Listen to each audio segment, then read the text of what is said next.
Okay, everybody. We are uh, we are entering now the second keynote speech, the conference, the last keynote speech for today. Um, we have Stavros Stavrides now, who will present us a speech entitled "Challenging Capitalist Urban Order in Search of a Non-Capitalist Future." And afterwards, there will be several book presentations, and then a movie projection. So if we're ready, I give the floor to Stavros. Just be patient for a moment because I think it's more interesting if it's moving, huh? Yes. It's a kind of don't look at it, you'll become dizzy.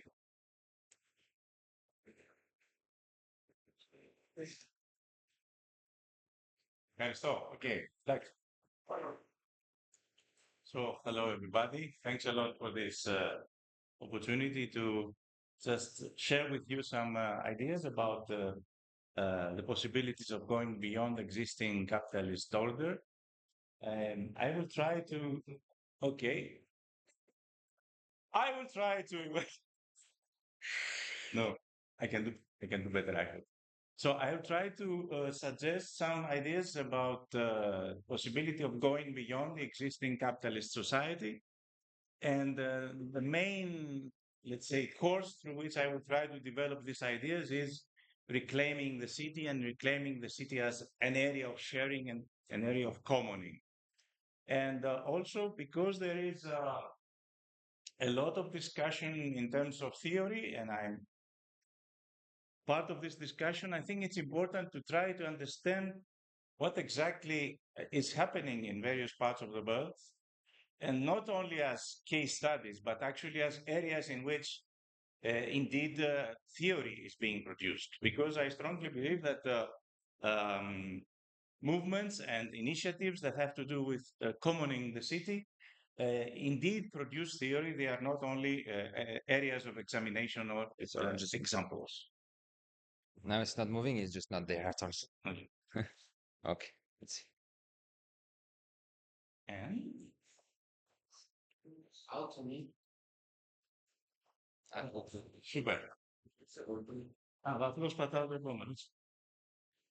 So uh, sometimes it's helpful to look at what is there, but try not to only read, but just hear a bit that might explain what is on.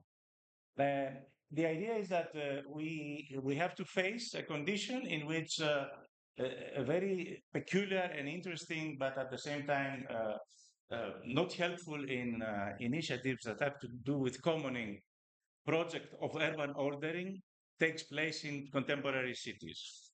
And I'm trying to understand this project of this process of urban ordering through two different, let's say, forms that have to do with, of course, developments that are being produced in different areas of thought. The first one is the project of normalization. I'm sure you know that this is a project very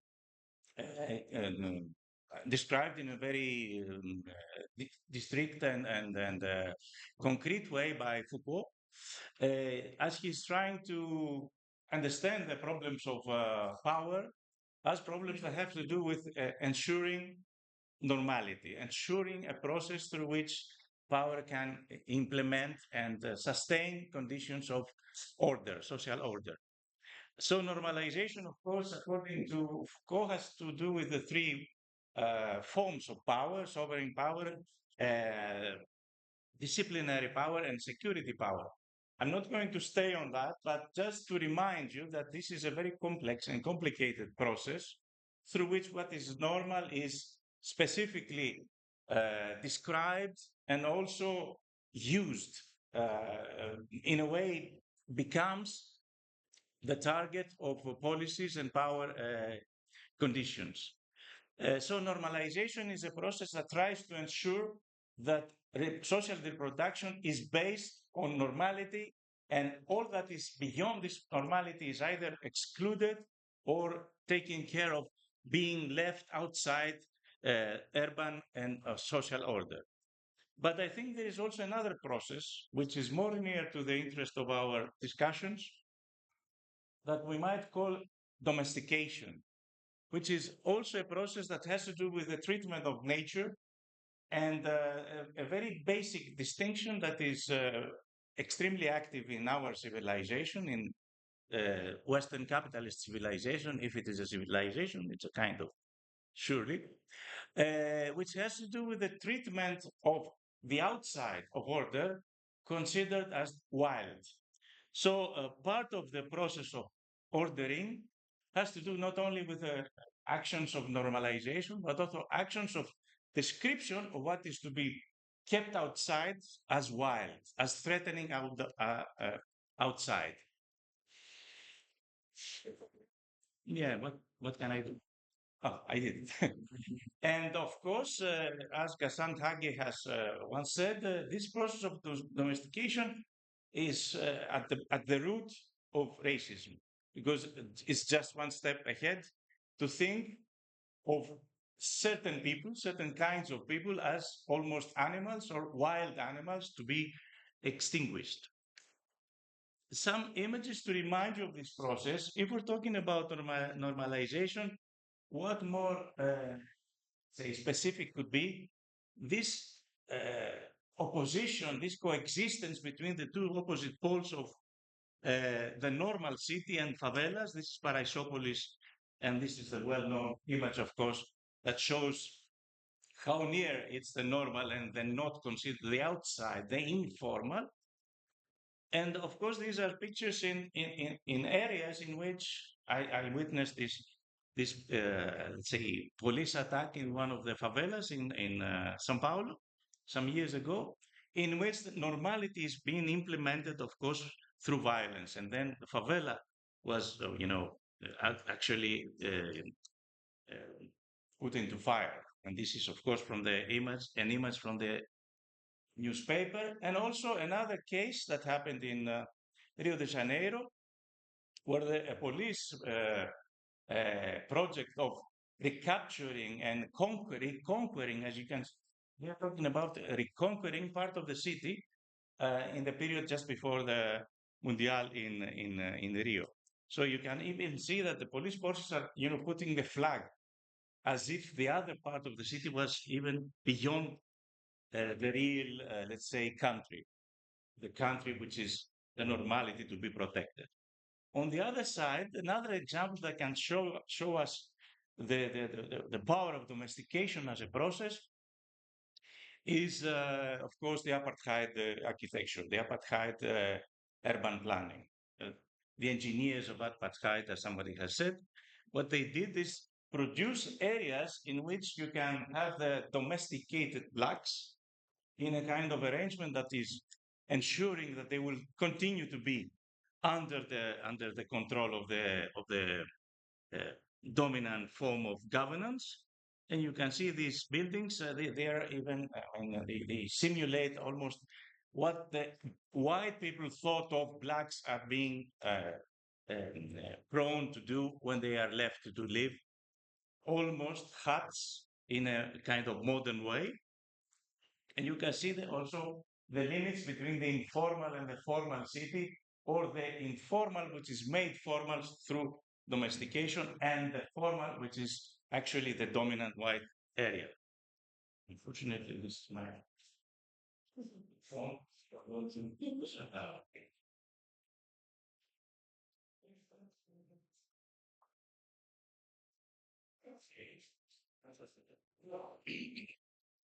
Beyond urban ordering and beyond social ordering, I think we should look for areas of potentiality, because I strongly believe that the city is not simply an area which is eternally ordered and eternally pacified. It's an area which somehow supports potentialities of a different future.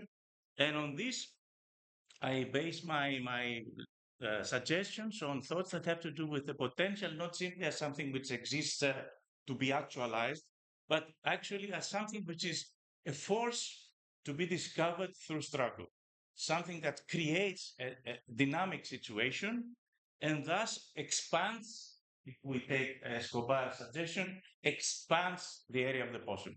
Okay? So possibility in urban life does not exist as a kind of precondition that we have to discover.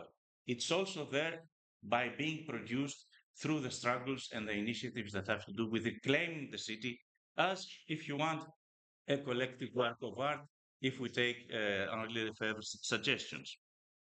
And adding to that, I think one of the major forces of potentiality, one of the major conditions under which the city can be understood as an area of opportunities to go beyond existing conditions of exploitation, both of nature and people, is the force that we should describe as commoning. Well, commoning, of course, is a verb. It's not simply the production and the maintenance of the commons. It's a lot more than that. It's an ethos, if you want, but also a series of practices that expands by reclaiming the areas of the commons. Actually, we could even say it reinvents what is to be shared and how. And that's why I think that we should not reduce commoning to a logic of distribution of goods and services. I think commoning is, in the end, is another form of social organization. And as we will see soon, it's also a form of dealing with the problem of power. It's interesting to explore the ways, the different ways in which space is being used in the process of commoning as an area of urban and social potentiality. We are used to think in areas in which repetitive behaviors just reproduce what exists. What I'm trying to explore, and I think I've learned from by observing and being part of various movements, I've learned this lesson. What I'm trying to explore is how those patterns, how those repetitive behaviors can become more than simply a reproductive process, I mean, socially reproductive process, and can possibly expand the possibilities of a different way of life. So if we agree that these forms of repeatability, we can call them habits, first of all. Habits actually are linked to places. We actually perform places by attributing habits and using habits to return again and again. This is how places are made. They are not by themselves something that will contain life. It's the repetition of our inhabitation habits. You can see the familiarity between the words. The etymology is common. Places then are being created by habits. So in order to go beyond the existing conditions of life, we need to create new habits, not simply to go beyond habits. At the same time, there's a very important process that we can observe in lots of cultures and societies that we usually call it in anthropology, they call it ritual behavior, rituals.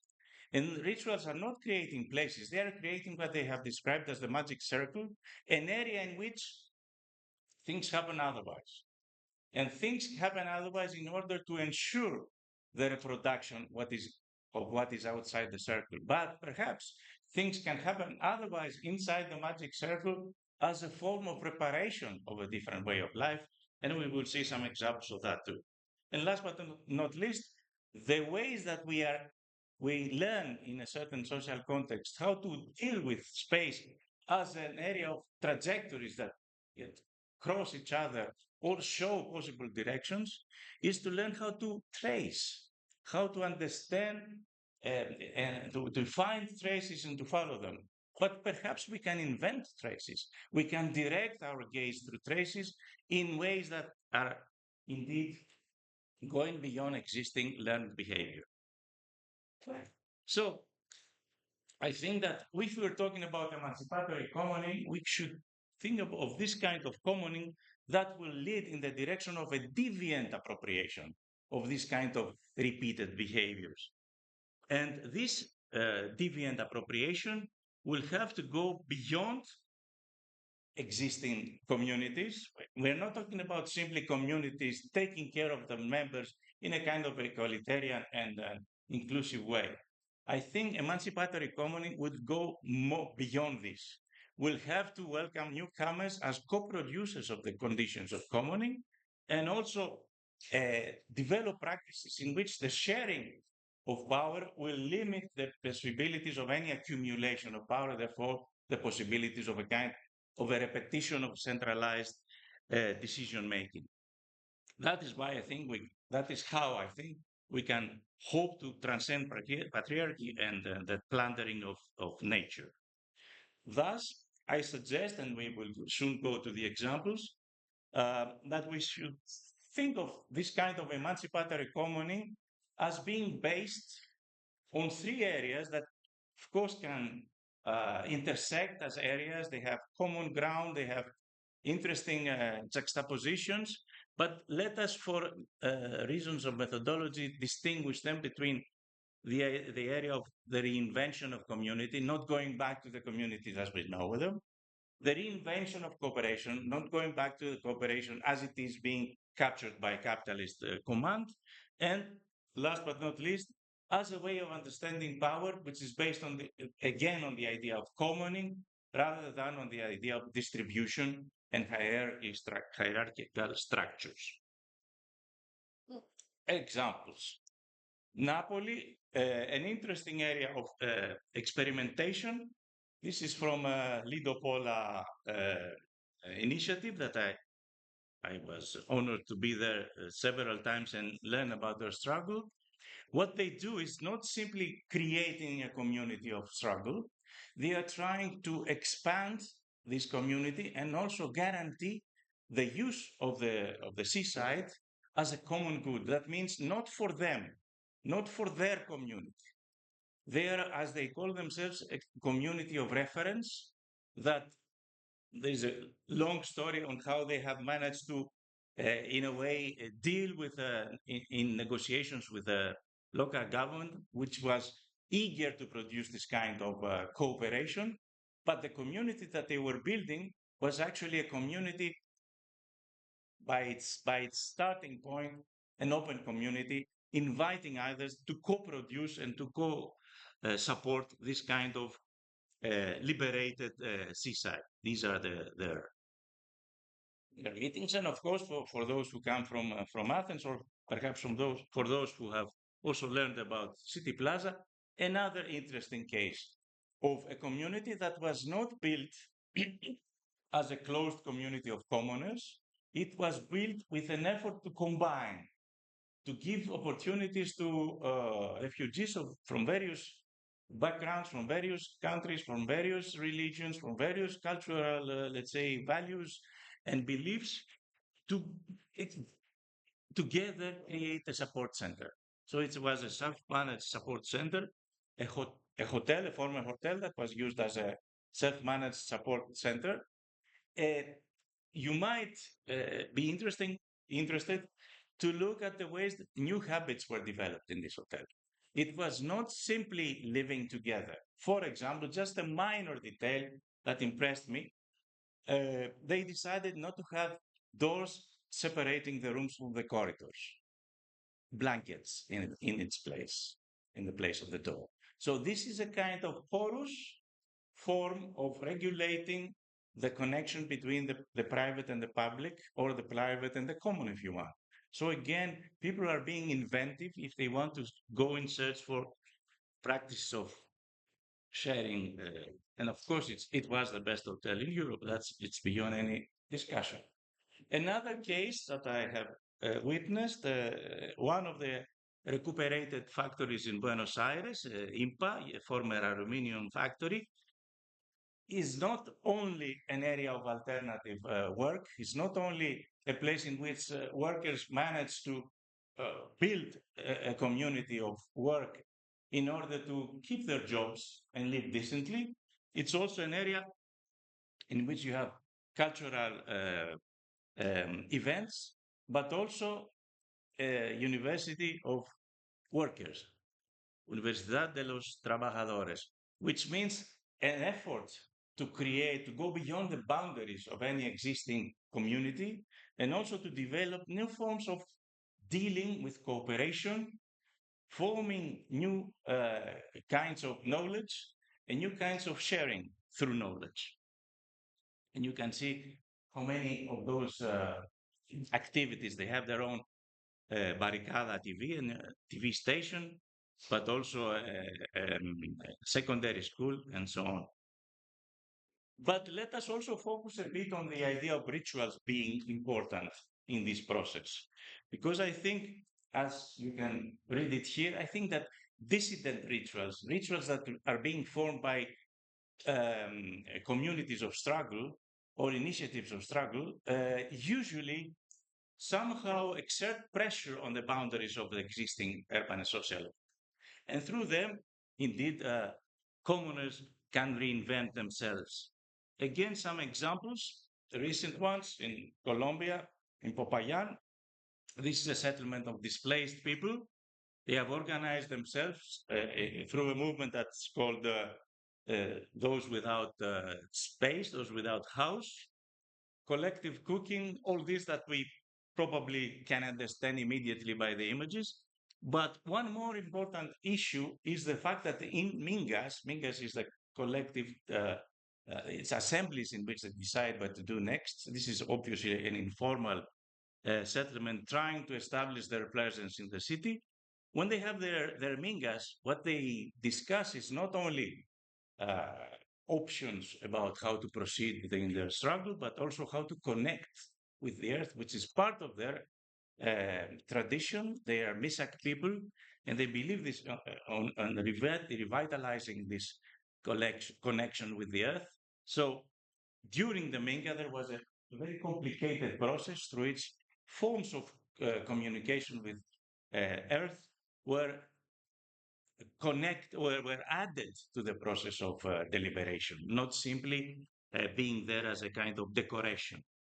One other movement that I managed to observe, MST, the movement of landless workers in Brazil, where they have this, what they call a mystica. Mystica is a very complicated process through which, through um, initiatives developed within the movement, various groups can indeed produce forms of ritual action that are used in order to empower the members of the movement and to uh, express the ideas from the movement to its outside.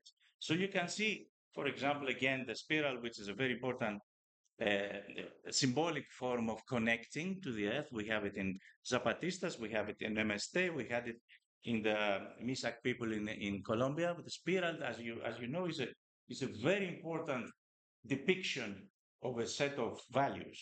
It's something that gives you entrance to an inside and the protection, the safety of the inside, but then again, a kind of push towards the outside. So it's a continuous back and forth, as you know, as the snail goes in and out. It's not simply protection; it's going outside of what seems to be your protective shell. So the esperanza, you know, obviously that means hope. So um, uh, they are putting an emphasis on a kind of initiative coming from the base of the movement and not simply trying to create rituals that are being repeated in terms of form and in terms of content. And this is, I think, an interesting view on how to deal with rituals.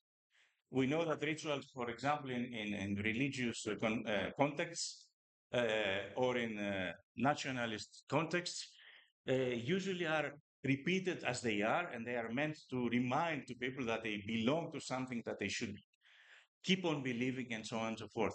When rituals become an area of improvisation, there you have indeed the power of the people to imagine a beyond, to go in the direction of a beyond. And this is, I think, interesting. This is the birth, of course, of a new epoch. Let us also consider the second area, the reinvention of cooperation. You know that cooperation is a force, is a set of values and patterns, but it's also a productive process. And we know, of course, that this process within the conditions of capitalist society is captured. This is directed. This is controlled by the conditions of capitalism. And of course, these conditions take advantage of cooperation. So what does it mean to try to liberate cooperation, to go beyond the capture, which is made productive and of course, profit-making procedure for capitalist conditions? I think we need to go beyond this control. And by going beyond, it's also reinventing ourselves as people who collaborate. And you know, of course, that recently the Zapatistas started to talk about the trabajo en común, that is working in common. And they also declared some of the areas that they have liberated, taken from the landlords of Chiapas, they declared them as land without papers. What a magnificent way to describe going beyond ownership that is part of a production of collaborative and cooperative conditions.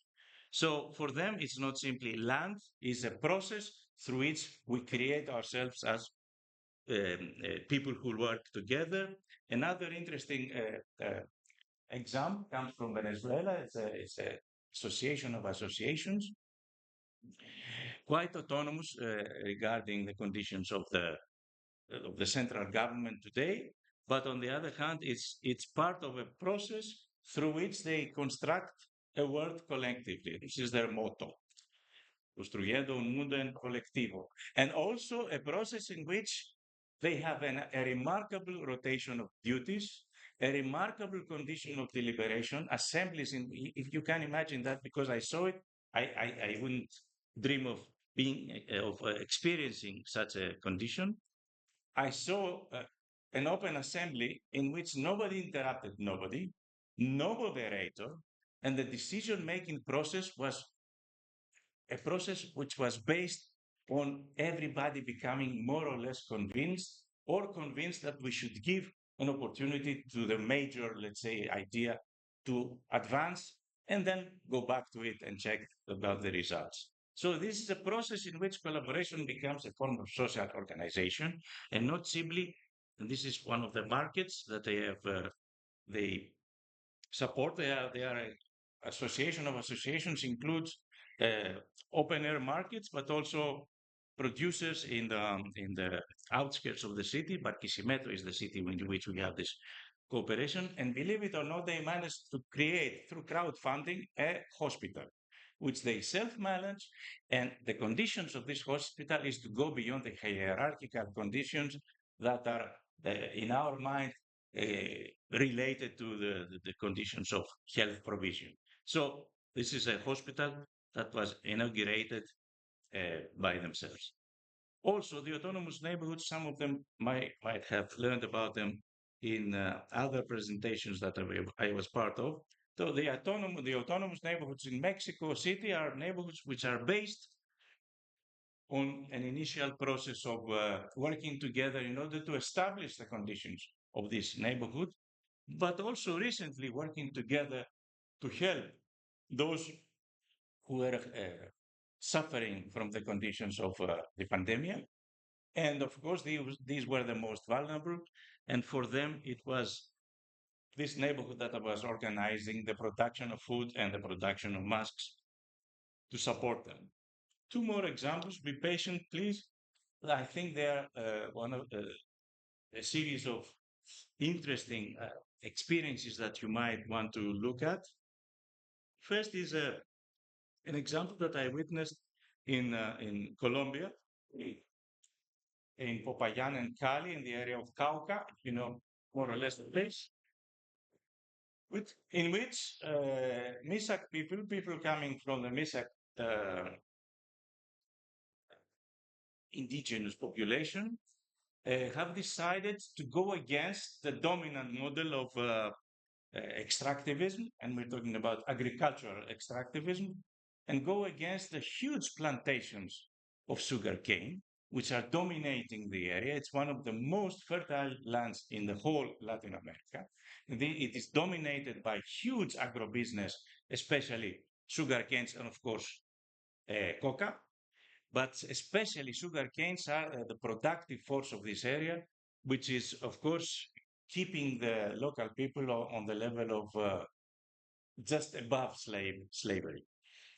I mean, exploitation in unimaginable conditions. So what they do, those people, through the process of Liberación de la Madre Tierra, liberating Mother Earth, what they do is enter whole villages in those huge sugarcane areas, plantations. They burn the sugarcane and they establish themselves there as farmers producing food and using as much land as they want, as they need, and giving the rest back to nature, to forest conditions. Of course, they have to deal with the local police. They have to deal with the local private armies of the latifundia lords. But on the other hand, they managed to have liberated earth, an area of liberated earth, and this is how they go back to their community and distribute the food, which is quite important. We're talking about poor villages that have to sustain themselves. This is a means of doing this through this process. And of course, in this you can see every perhaps aspect on the levels of repeated behavior that I referred to before. You see new habits, you see ritual conditions, because what they do is not simply uh, doing something, but it's also they also support and perform the idea that the earth is not there as a resource, it's there as mother. So what does it mean to treat your mother? A whole process. And of course, the tracing has to do with finding their ways differently in existing land, establishing new nodes, new areas of sharing and distributing food and cultivation.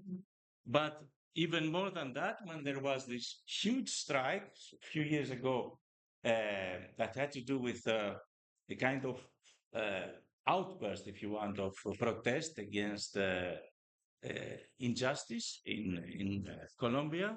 There were street blockades, in which people had to clash with the army and with victims, of course, in this process. And they had to stay there for days and days. And when they almost have lost their hope of change, there come the camions of Madre Tierra with food. And you can see this unbelievable moment in which the camions of the MISAC come to the areas in the city of Cali, come to the areas where they have the blocked streets, bringing food and hope. So you can see the process of commoning has all those levels in which space is involved and the dealing and controlling of space is involved. And through space, new forms of social bonds are being created. Last but not least is unfortunately a place that I haven't been. I only know it from afar, but I'm sure all of you know it one way or another. It's the area of Rojava in northern East Syria, in which one particular case that impressed me, there are so many things to impress you in this experiment of a different society, but one of the particular things that impressed me mostly is this women's village, which they call it Zinvar. You can go and see in the internet various pictures. These are from the internet. Unfortunately, I haven't been there. All the other pictures, most of them are taken by me. And in this area, of course, it's not simply a place in which women try to find out forms of uh, a liberation within a society, not outside society, but also it's an area in which the development of commoning and the use of resources and the production of goods and the production of care, which is quite extremely important in the process of commoning, is being tested. And this is not, of course, an obsession of keeping men outside. No, it's a form of experiment that tries to show something which is very important in the experience of the Roosevelt administration, that in everything, in every process, in every condition, men and women should be equal. In practice, not just in describing it in terms of values. And this, of course, an image of the one more assembly. To sum up, I think we can talk about a force, a process in which we should discover the potentialities that can emerge, not because they are there and we have to excavate them, but because we have to create them through our struggle. And these potentialities can come up, can have the power to produce elements of a different society if we try to reinvent communities, as already is happening in various parts of the world, to reappropriate the conditions of collaboration, and thus to be part of a process in which we create our own history. If you want, you can have this image of people not simply being the planners of the future, a huge obsession that has dominated various periods of the movement, not simply to plan the future, but actually to craft the future. This is an inventive process. We are in a place where we can see the results of crafting. So crafting is a process that does not really have a very obvious plan for the future, but it knows how to deal with things that exist now, and it knows what it's missing from the society that we live in. This kind of inventive appropriation of the future is more or less what the Zapatistas say: we make the road as we walk in it. Thank you so much.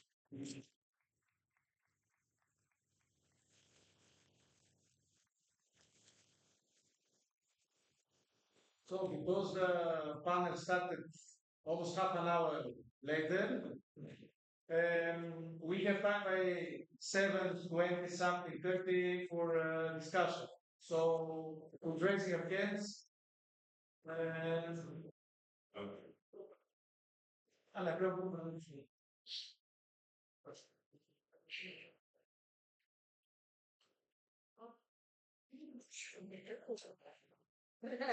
Let there be light.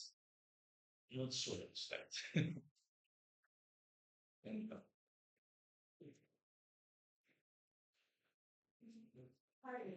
Hello. Question. Has two parts. I noticed, the question, I noticed how many of the examples are from Latin America. Exactly. Yeah. And it seems parallel to me to another unrelated but similar piece of data that 30% of nonviolent movements in the last 10 years have been Africa. And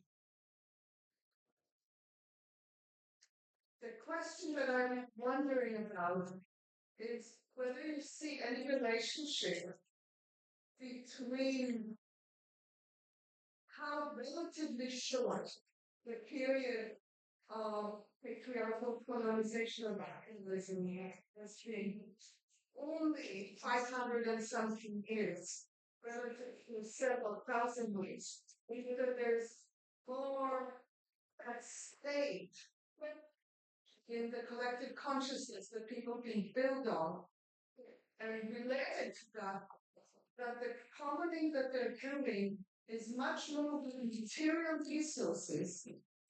And the commoning that I hear about really in Europe and other places is much more with symbolic or digital resources. And I'm wondering if you think the two are related, anything that you can say about them? Well, thank you very much. Of course, the presentation was based on my own experience and my own opportunities for research. I'm not saying that this is the only place in which things are happening. This is the places that I know that things are. I very much want to go to Rojava and see the actual things that are happening there, but at least, yeah. But is there an explanation in which you have lots of these kinds of initiatives and struggles more in Latin America or perhaps outside the so-called first world that have to do with resources and materialities? Really, I'm not saying that this is a difference. Of course, a lot of people in Europe and USA are obsessed with the idea of the digital commons. It's okay. I mean, this is an extremely important area also. But, and of course, checking on how to have access to digital commons, you immediately have to face the question of power relations, conditions under which knowledge is produced, and in the end, forms of materiality, because materiality cannot be excluded from human relations.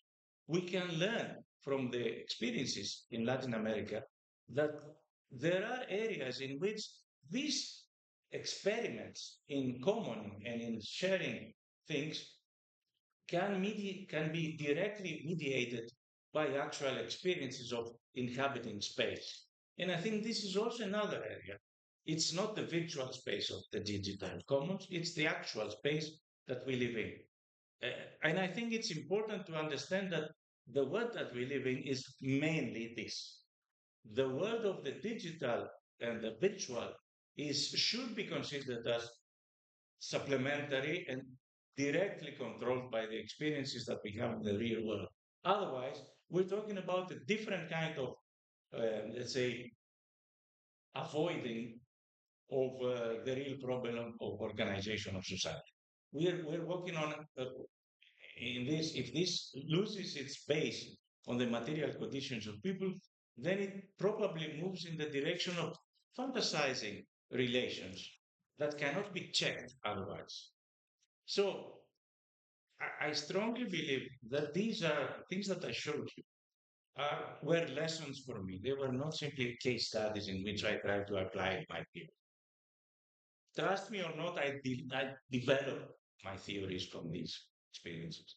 And sometimes I saw that things that are happening in Europe can have such a different meaning if you see them in areas in which people actually construct their life through this kind of commoning process. For example, we're talking about food sovereignty or autonomy in conditions of food production.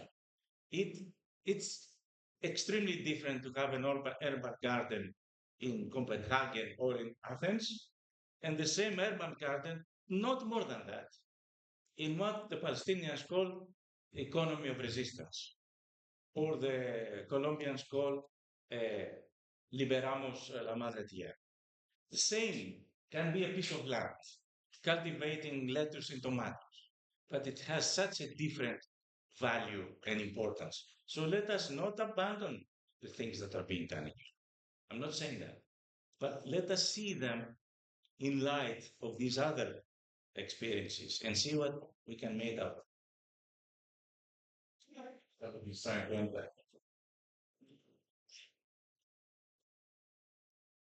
Yeah, well, someone else? Yeah. Yeah, thank you so much for this. So very learning slide. I'm thinking in terms of space of the this is program given of my expertise. Can you speak up a bit?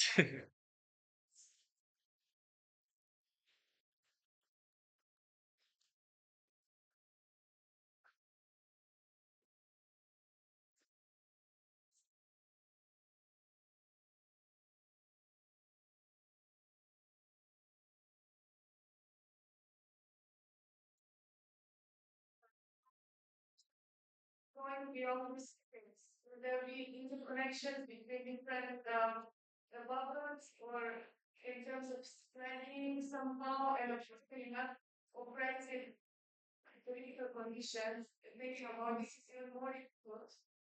Some very definition also showing that. I just want to know thing about the extent inflation. Uh, yes, of course.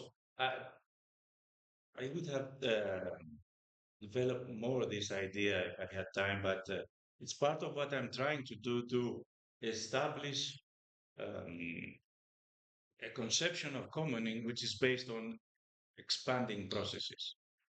Unless commoning expands, unless it has this power to go beyond the limits of any community, even of the community that started it, it will die.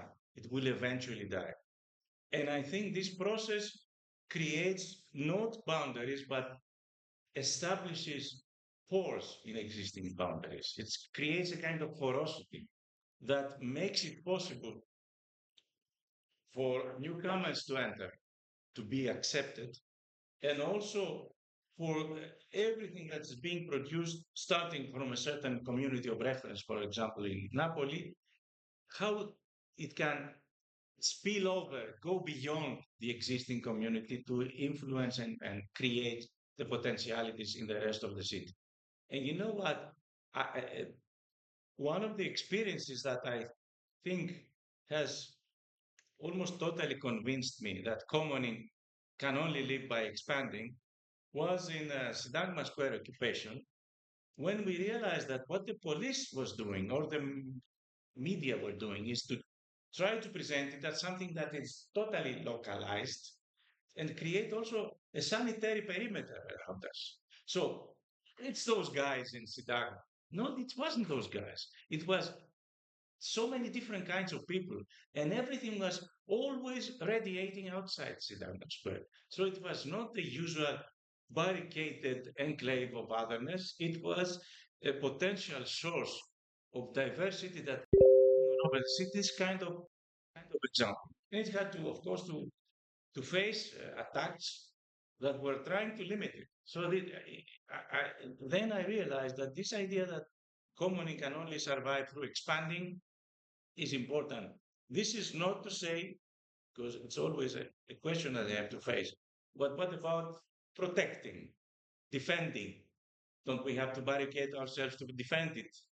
Yes, but please keep in mind that when we defend it, and we did that in City Plaza, for example, when there was this Macedonian stupidities, I mean, reclaiming Macedonia as well, and there were lots of fascists around, and we were afraid that they would attack also these kind of initiatives. So we had to barricade ourselves, and some of us were there and waiting for the attack, and. But let us not forget that at that time, it is not our field. It is the field of hostility and aggression and violence that is not for us. Of course, sometimes we have to be in this place. We have to protect ourselves, and we should even exert violence in order to protect ourselves. But this is not our values, this is not our field. So it's a contradictory process because we live in a society that forces us to live in contradictions. But let us not forget what is the main core of commoning processes and what is sometimes the conditions under which we have to defend commoning. It is contradictory. I mean, people in Rojava have to create a society within the battlefield, and we almost don't know who is with whom, various areas of alliances.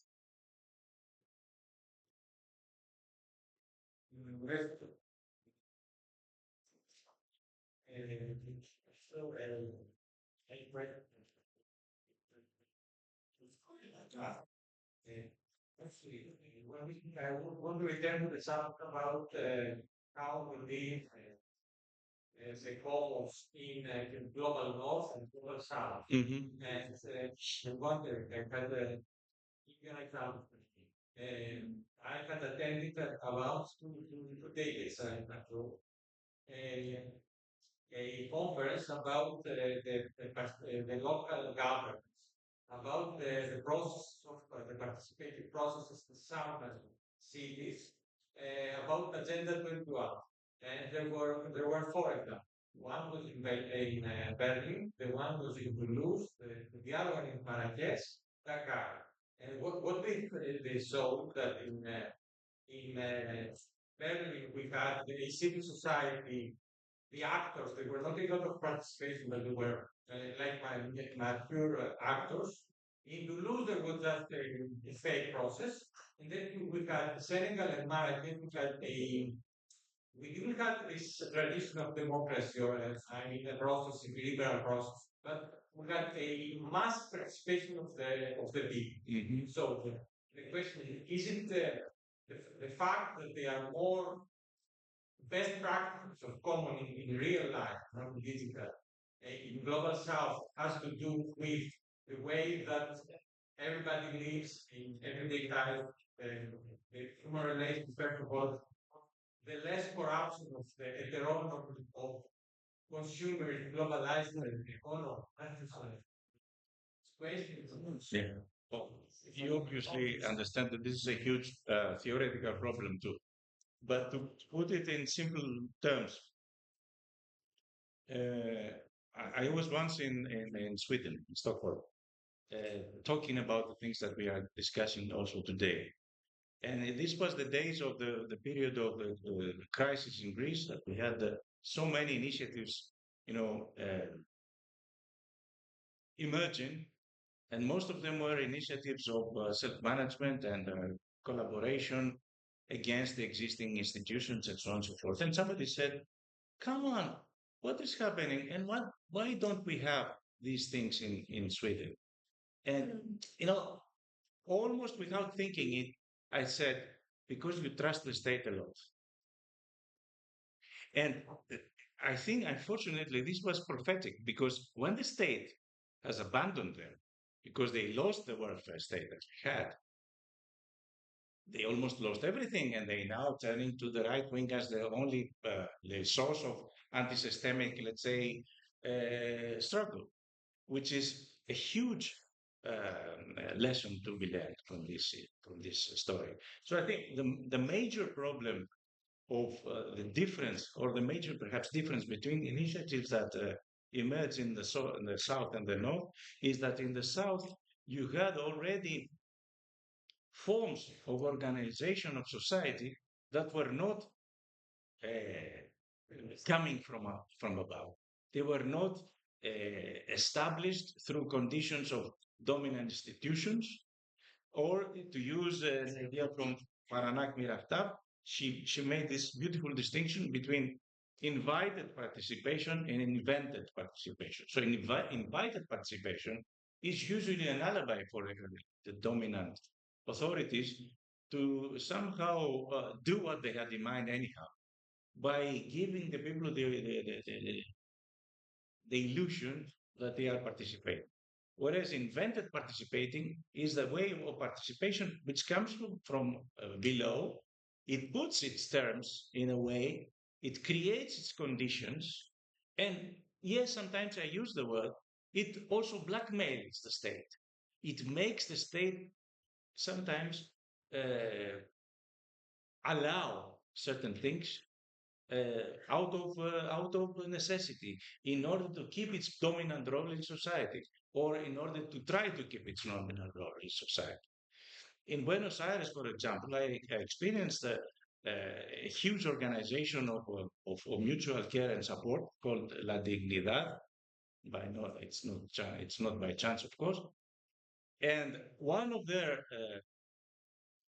practices in defense of people of favelas, the villas miserias, as they call them in Argentina, was to ask for food in the days of Christmas. We need to support our people in the days of Christmas, which are days in which at least we have to eat, meat and enjoy life in a way that we are deprived of all this. And they asked for that. Of course, nobody gave them extra meat. So what do? They block the central market. There comes, the riot forces, but the riot forces cannot destroy the central market in Christmas Eve. So you can see there's a kind of smart, inventive process of struggle that can even blackmail the conditions of the state. Another example, of course, quite different, is how in opportunities given by local authorities, you can actually create what friends from Napoli say, you can hack the law. They said that they are hacking the law by using the opportunities existing in the Italian law in order to establish urban commons. So they say, look, if this municipality is eager to negotiate with us, okay, we agree. You will support us, but you will not interfere in our decision-making processes. We have our assemblies. The only guarantee that we give, and you have the right to intervene if we don't follow it, is that our work will keep these areas open to the society, except excluding racist, fascist, and sexist behaviors. This was the kind of contract between the local authorities and the Napoli Beni Comuni movement. Another approach to the issue of government or the existing institutions. But in all cases, unless you believe in the processes that you ignite, that they have the power to negotiate and establish conditions of commoning, you will not expect in the state to produce the ground for your lovely experiments.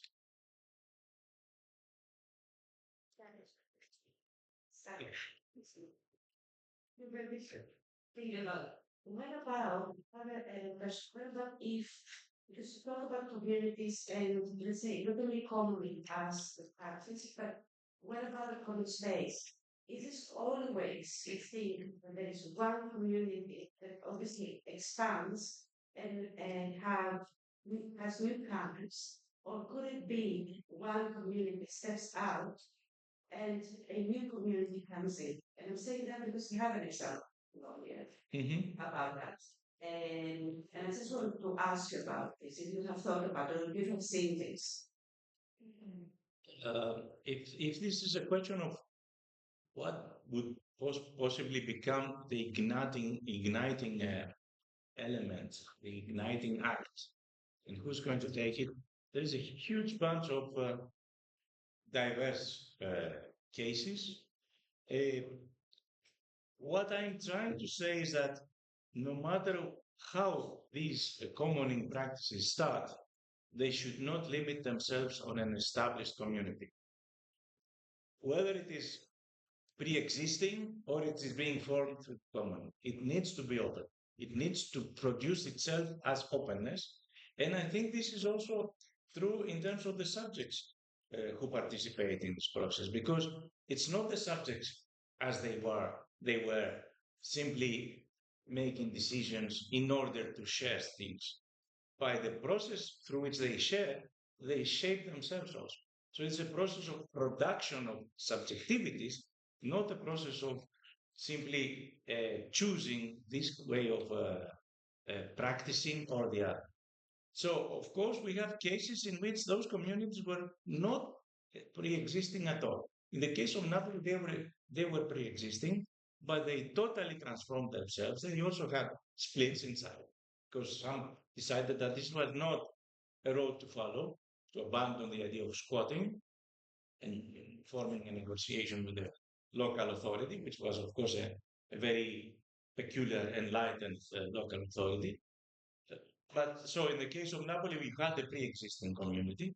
But in other cases, the fact that you have to uh, protect and support something which is important to keep as common has created communities and diverse communities. To stay just to stay in Italy, the campaign to keep water as commons actually had a tremendous impact on the alliances and the existing political parties, and it produced new forms of unity because the struggle was actually shaping conditions also. So I think in every specific history of commoning, you can find many differences, but at least we need to keep on in our mind that these differences should not go in the direction of um, attributing to certain communities the right to enclose their own commons. The main. Any form of enclosure is in the end against common, no matter how well intended. Of course, it's the creator should do. One means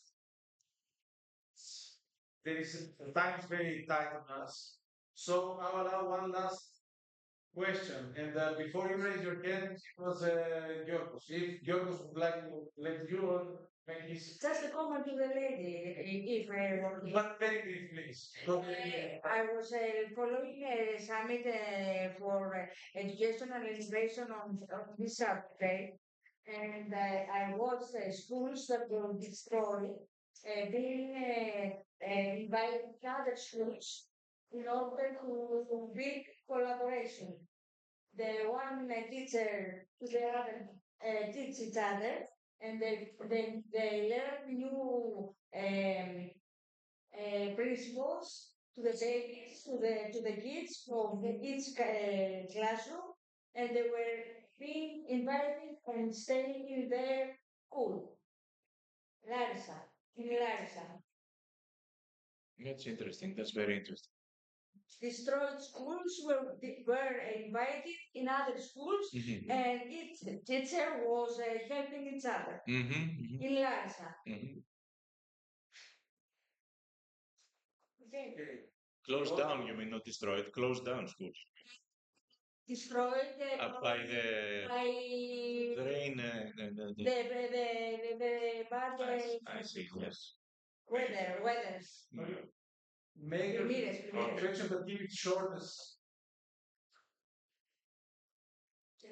I was really surprised and happy to see that sometimes I'm not thinking alone and other people are thinking the same thing too. What I mean by this is we have a problem with public space in Greece, very serious problem. And what reflects public space, reflects public thought, reflects public discourse and public speech. To be sincere, we have become speechless. Looking at people gaining back or trying to reclaim the streets or the city, like my friend Gabor has titled his book, or as we used to say, flood the streets in maybe 10, 20 years ago, which we really didn't understand what we were doing then. Now it has become more important. The cities like Buxinzel are not cities anymore. They are like agglomerations. For example, the province of Attica is just one big city where there are no public spaces. This is not just a phenomenon of Athens. You can see if you go to Kaya, to Rethino, Thessaloniki, Patras, everywhere. It is important for us to find ways that this is where imagination and community space play a very important role. We must get our city back. The city belongs to the people who live in the cities, not to the big companies. Thank you so much. And just a small comment on that. I think we should keep the term common space as distinct from the term public space, not out of kind of academic obsession, but because I think public spaces usually, in terms of history, it was like that, belong to a certain authority which authorizes their use under certain conditions, forms of exclusion, distinction, and so on. Whereas common space is the space which is being produced from the people who want to use it. They have to agree on the rules of use. They have to invite newcomers to be co-producers of the process, and they have to keep it open. So they have to guarantee the openness, which is not as simple as it is. You can hear it, and it's quite different from guaranteeing the use of it by certain members of the most egalitarian society that one can imagine, but nevertheless, those only. I think the most difficult part of establishing common spaces is to keep them open without allowing them to be appropriated by a certain part of society or to be destroyed by a certain part of society, obviously. And whereas public, and perhaps in many cases, this starts by recuperating or reappropriating existing public space. But I think it's interesting to keep the difference. Thank you very much. Thank you.